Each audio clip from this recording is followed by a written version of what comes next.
National command and operation centre کے تازہ ترین اعداد و شمار کے مطابق گزشتہ 24 گھنٹوں کے دوران 240 نئے کیسز رپورٹ ہوئے۔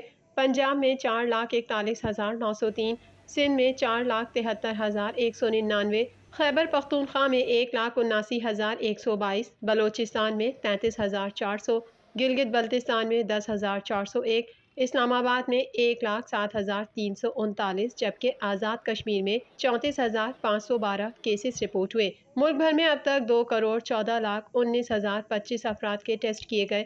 گزشتہ 24 گھنٹوں کے دوران 32,466 نئے ٹیسٹ کیے گئے۔ اب تک 12,28,473 مریض صحت یاب ہو چکے ہیں، جبکہ 1,111 مریضوں کی حالت تشویشناک ہے۔ پاکستان میں کرونا سے ایک دن میں 6 افراد جاں بحق ہوئے، جس کے بعد وائرس سے مرنے والوں کی تعداد 28,612 ہو گئی۔